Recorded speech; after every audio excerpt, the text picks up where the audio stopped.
Hey guys, my name's Alana. Welcome back to my YouTube channel, Mental Health with Alana. If you're new here, please click the red subscribe button, give this video a thumbs up, and also press the bell notification so you know every time I post a video. I post Mondays and Fridays. I post mental health content and singing covers, so if you're interested, definitely subscribe. This video I have actually already filmed once, but my proper Canon camera decided that it was going to corrupt the file for whatever reason. So I am here refilming it because I really want this video to go up. So yeah, I'm just doing it again. Anyway, so this video is going to be about Amy Winehouse. The reason why I'm making this right now is because yesterday, on the 14th of September, would have been her 41st birthday. So I wanted to make a video kind of talking about a couple things to do with her, kind of how I got into her, how I found out about her, I'm going to talk about a couple things, but I'm going to kind of split it up into sections. So the first thing is, how did I even find out about her? So for reference here, I was born in 2000. So when she was first kind of coming onto the music scene, like 2003-ish, clearly I was 3, okay? So, you know, for me, I actually didn't end up finding out about who Amy Winehouse was until I was about 17. So my parents grew up in really, really small towns on a farm, both of them. And so they didn't have too much exposure to different music. I mean, my grandma really liked ABBA and things like that, but for the most part, you know, I mean, they were pretty restricted to what they listened to because obviously you had to go and buy CDs and, you know, they lived on properties and stuff like that.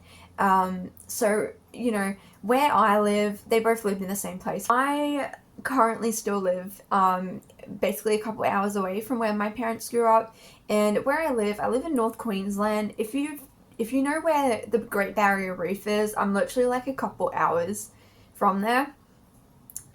So I don't live in a big city. I don't live in Brisbane, which is like the biggest city in Queensland.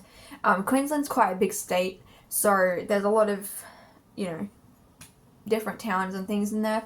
But basically where I live, even though it is still like, it is still a city, but it's still technically considered rural.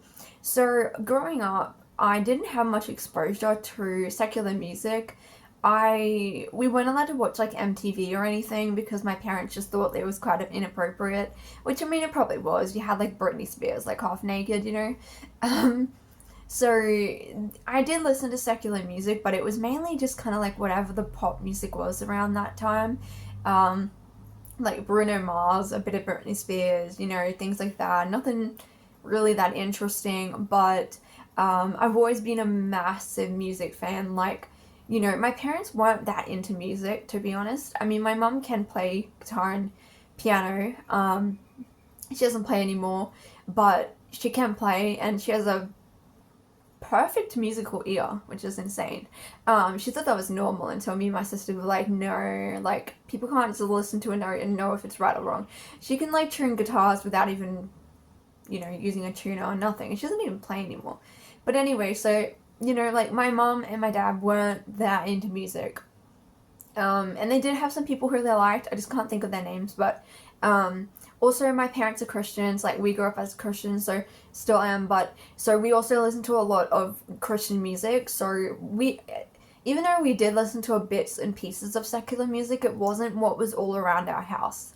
And I don't have really any specific memories of my parents playing any particular music. I mean, that just wasn't really their thing. So, you know, even getting up into, I mean, Amy Winehouse died in 2011, but even then, like, I had never heard of her. I didn't even discover her music till I was 17. I didn't know of her. Also, I'm living in Australia, that's another thing. Like, she really came out of the UK, out of Camden. So, you know, I wasn't living in a country either that was kind of, had all the like not advertisement, what do you call those things? Like all the press that would have been, that did unfortunately come out of Amy Winehouse's life, that was not even where I was living, you know. So basically I had no idea who she was. I never heard her name before. I didn't even know. And so in 2017, I don't know how, I really wish I remembered, but I don't know how, but I somehow came across this Amy Winehouse, and I was like, oh my gosh, like, I was completely, like, enthralled. Like, I was like, what the heck? Like, this is amazing. Like, where was this hiding? You know, and I listen to a large genre of music. Mostly, my favorite, I think, would be rock, but I do love jazz. I love, you know, hip hop. I love all types of music, really. And I'm a big musical person. As a 5-year-old, my favorite musical was Sound of Music, and I watched that literally on repeat constantly. I love Chitty Chitty Bang Bang, like Mary Poppins, like, you know, just, I've always been the person who's been into a lot of older stuff, even as a kid. So I think that was a lot of the music I was listening to was more musical based. I wanted, ironically, I wanted to be an actor, like, I wanted to be in musical theatre. I love dancing, I love singing, like, I would write my own songs, you know, so I was really heavily into music, and music has played a massive part in my life. So when I was 17, I kind of stumbled across her music, and I was just blown away, and I was like, this is incredible. Like, I couldn't believe that what she had written at such a young age, and the ability to, like, just explain things, and also the comedy in it, like the lines that she would use. And I loved how just straightforward she was. She didn't care what people thought. She said exactly what she thought. You know, she didn't let people tell her what to do. I mean, to an extent that came to her detriment, but I think the reason I liked her so much was because I really saw a lot of myself in her. And with my own personality, I'm very much like that, real all or nothing, very passionate, very just my own person. I don't let people tell me what to do, and if you try, it doesn't generally end that well, and again, it goes to my detriment too. But I think I really just admired her, and I thought, wow, look at this person, you know. And obviously, like, I knew she had passed away, and I went on a pretty big deep dive. I mean, whatever content was out there about her, I went through it. And since then, obviously, way more things have come out about her, but I wanted to make this video to, I mean, I'm going to briefly talk about her life, but, like, I suppose what we would call controversial, but I really want to be focusing on the good aspects of her. But I suppose I'll move into the kind of descent of Amy Winehouse. And I wanted to talk about this, though, because I actually have a book, which I'm going to talk about in reference to this video, because I have read her parents' books, and I think the thing that I find very frustrating is the fact that all these documentaries that have been made about her, and people's speculations and, you know, their own opinions have all, and with the movie that came out, which I absolutely hate. I hated the movie. I mean, I can make a review on that if you like. I'm not going to go into it in this video, it'd be too long, but I was just so disappointed and just thought the movie was horrible, and, you know, just did not give her any sort of credit or humanity, really. It was just quite, I didn't like it.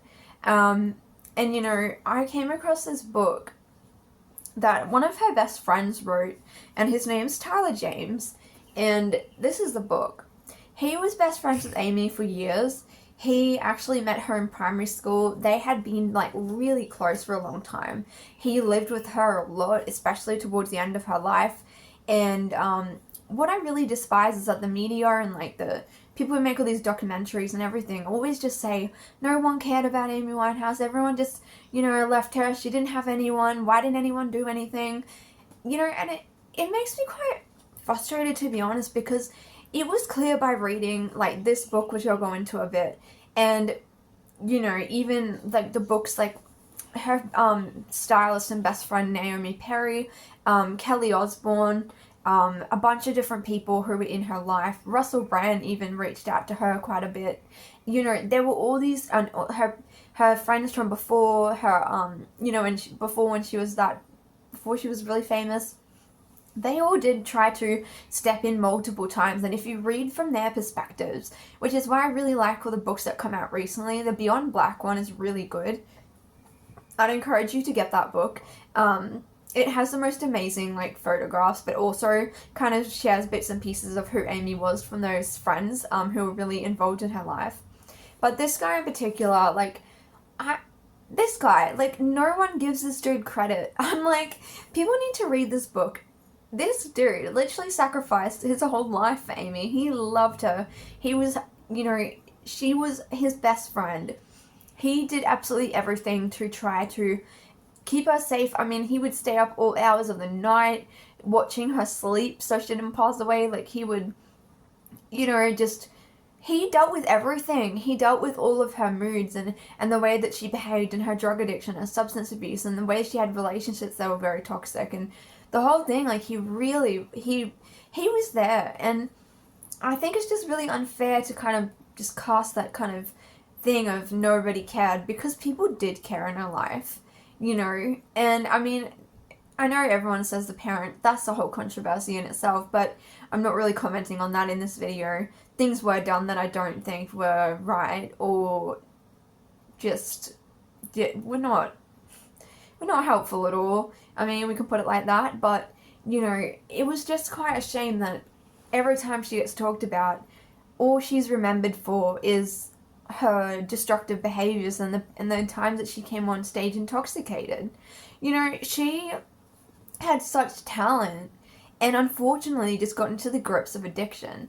But the thing is that back then, in 2003, 2006, 2008, we didn't have the whole, let's talk about mental health. Like, it wasn't a thing. Nobody spoke about their mental health. Nobody spoke about addictions and going to rehab. You didn't even really hear about people going to rehab. When celebrities went to rehab, it was kept quiet. No one knew about it.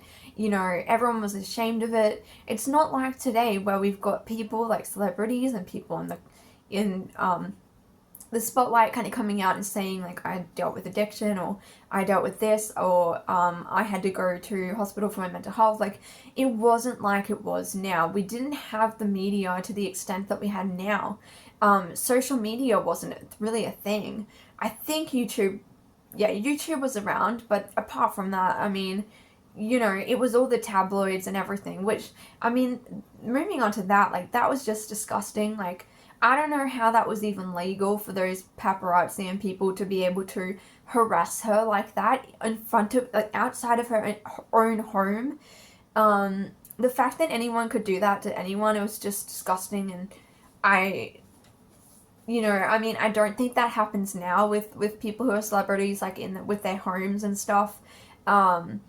You know, I think it's gotten a bit better when it comes to that. Maybe rules have been put in place, I'm not sure, but, you know, having that much just constant attention on you outside of your home, like, imagine not even being able to go to your home and feel safe and secure and like you can relax when every second you open the window you've got a billion people with cameras shooting at you.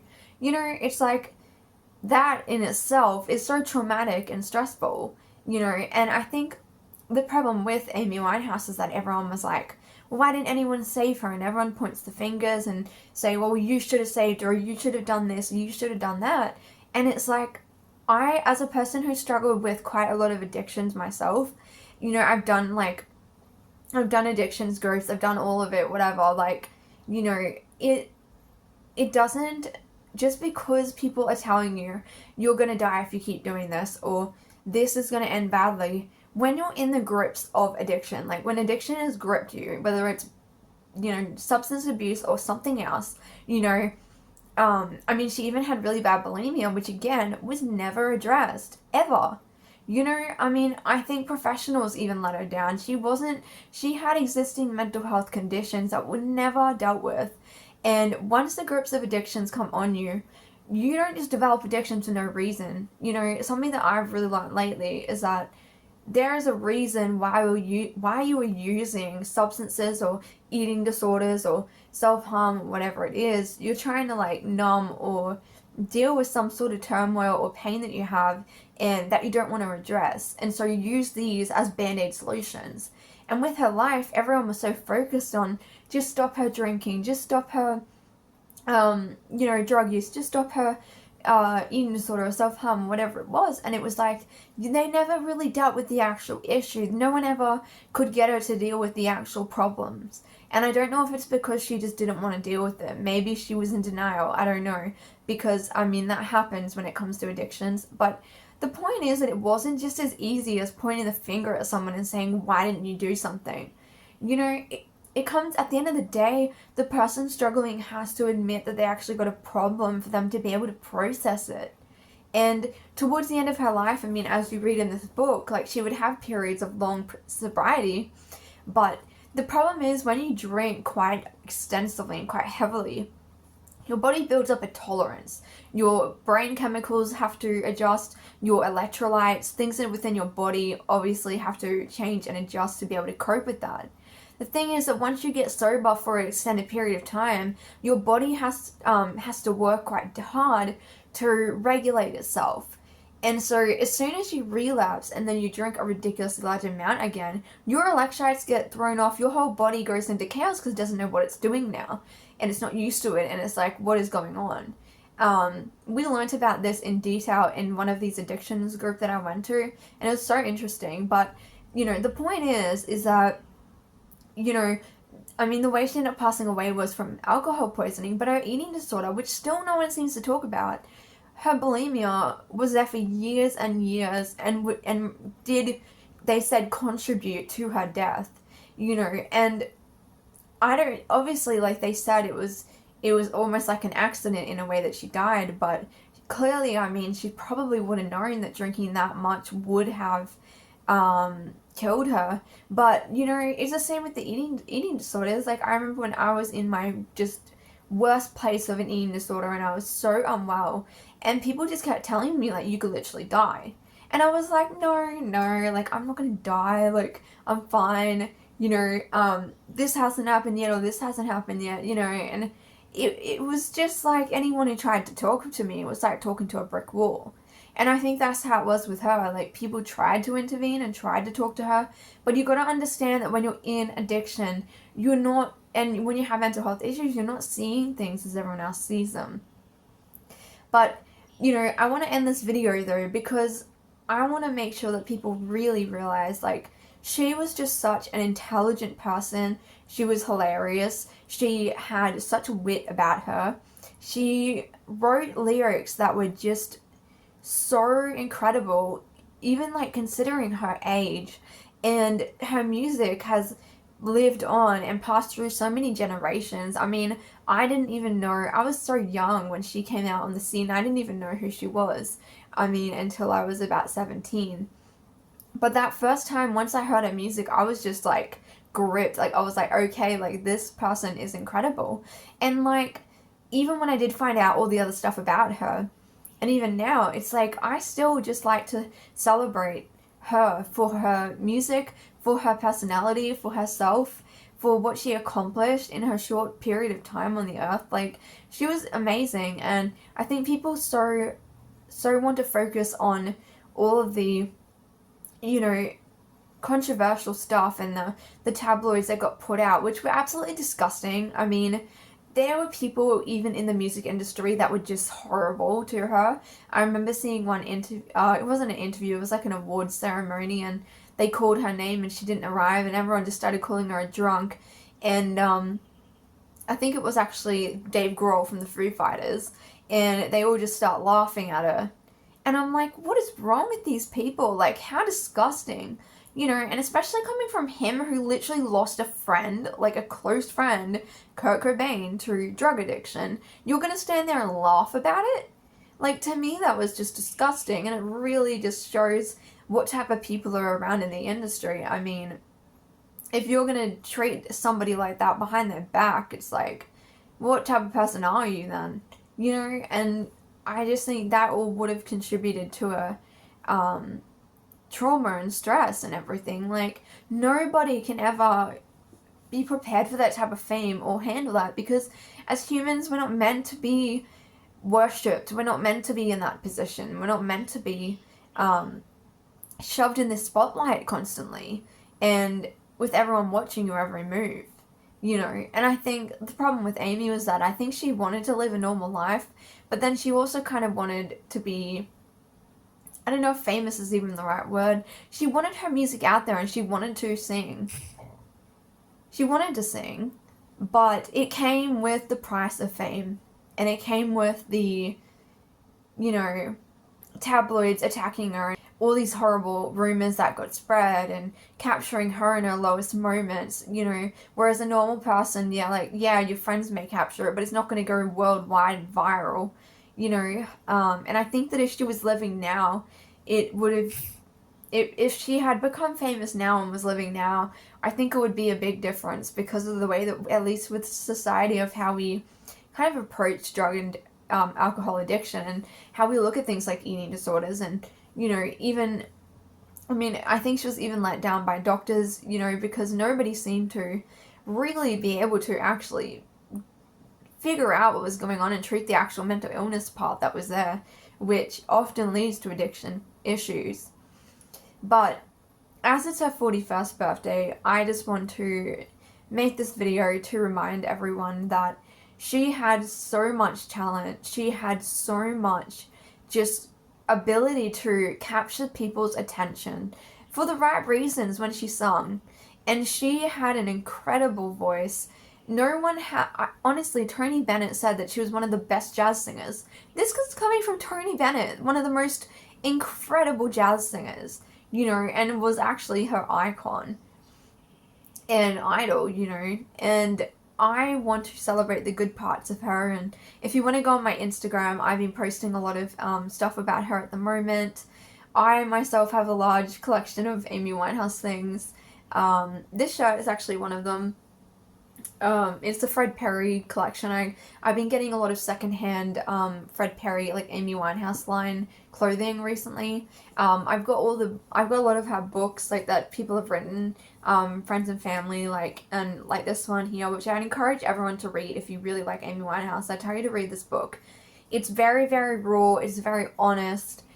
It really goes behind the scenes and shows her struggles, and it's very real and honest, and it was honestly very sad at sometimes, but it shows you the realistic view of her life that's very untainted, and you can just see the love that her friend had for her. And I just thought it was a really beautiful book. And this poor guy, like, he holds so much guilt still over the fact that she'd passed away. And I think out of everyone, he honestly did the most. He did everything. I mean, if you read this book, it will all say it. But, you know, I've been posting pictures on my Instagram. I've got the Beyond Black book in her own words that her family put out. You know, I've got this as well, which I got a few years ago when it came out. It's like all just, this one is a great thing to watch, actually, because it's not anything about her issues. It's just about her talent and her incredible songwriting, you know, ability. And it is just a bunch of different people who help produce her albums. Mark Ronson's on it, Salam Remy, all those people. And it just goes through the Back to Black album, and it shows clips of her singing and how they came up with the songs and all sorts of things, like behind the scenes of it. And I just thought that was great because it shows just something like real of her talent, and it really portrays what she was capable of doing. And I think if she was still alive today, like, her music would have just gotten better and better and better, you know. But yeah, so I just wanted to make this video. Happy birthday, Amy Winehouse. I wanted to post this. I know it is actually about 2 days late, but I haven't had the chance of being able to film this, and I did film it the first time and then it didn't actually work. So I hope you guys enjoyed this video. If you're an Amy Winehouse fan, then definitely comment down below. If you would like me to do like a movie review or anything like that, or show an updated version of my Amy Winehouse collection, I can do that. But yeah, thank you guys for watching, and I will see you in my next video.